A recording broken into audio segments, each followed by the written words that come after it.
I'm Monty Francis with INTA TV, and we're here with Fabricio Vayre of Time Warner. We're here to talk about the expected release of these new gTLDs. Can you tell us about what companies should do as they prepare for this expected release this summer?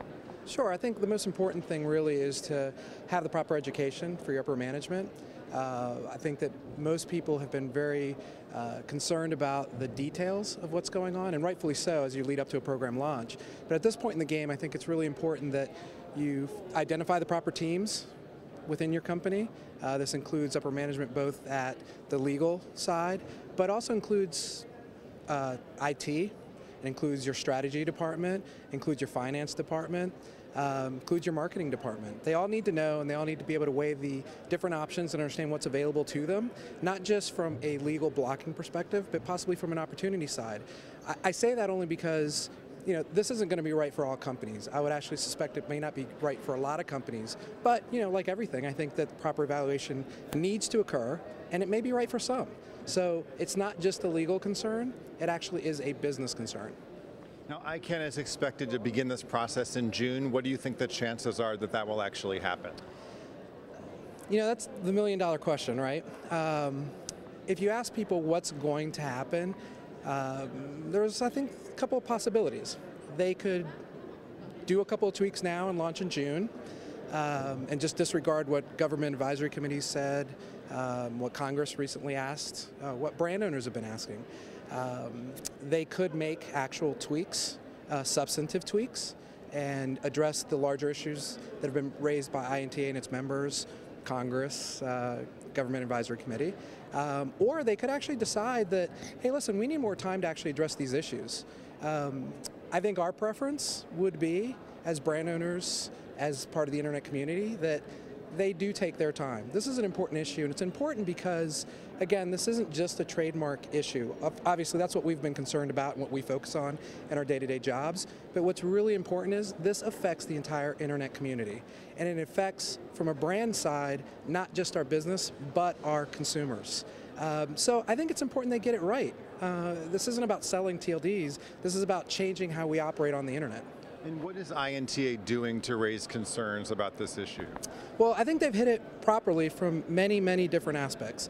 First, at the annual meeting, we're having TLD sessions where we get to discuss what's going on, where are we now, what needs to be done. Prior to this past Sunday, actually right as the meeting kicked off, we filed comments. So that was a process that went through the Internet Committee itself.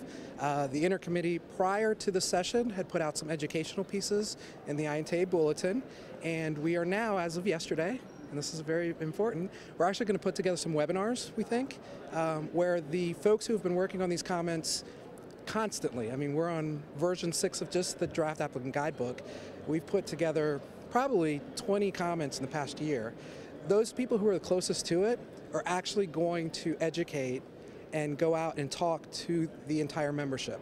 And we're hoping to do different level seminars so that, depending where you are, this may not be your job day to day to look at this. There'll be a seminar for you. This may be something you do every single day. You just didn't get to read the last 5 pages of the new draft applicant guidebook. There'll be a seminar for you. So hopefully you'll be able to log in, check it out, ask some questions, and feel better educated. At the end of the day, we're also going to, if you don't want to do a webinar, we're also going to actually add some stuff to the bulletin as well. So we've done a larger, what does this mean to you from a TLD perspective? Once we see the rights protection mechanisms baked in a little bit more, what we're going to find is that people are going to start focusing to the left of the dot, not just to the right. And we're going to actually tell you, hey, these are the things that you can do now to the left of the dot to protect yourself or to register, whatever it is that your company needs to do. What happened there was it impressed very much upon Congress and other members, the audience, and those probably who went back and read the transcript, that this is a really big deal. It affects companies from a budget perspective, but most importantly, again, who's this going to affect? It's going to affect the consumer. If today we're having a tough time with the rules and regulations we have, with the budgetary constraints that we have to protect our brand when it's being used improperly for, say, porn sites, which is one of the examples that was brought up during the hearing, what are we to do when we have 400 or 500 of these? You're extrapolating the internet more than tenfold. And that's something that we all need to think about, because again, this really does come back to the consumer. Right, so to be continued. Absolutely to be continued. Right, well, thanks so much for sharing your thoughts on this very important issue. Absolutely. Thanks a lot. All right, I'm Monty Francis for INTA TV.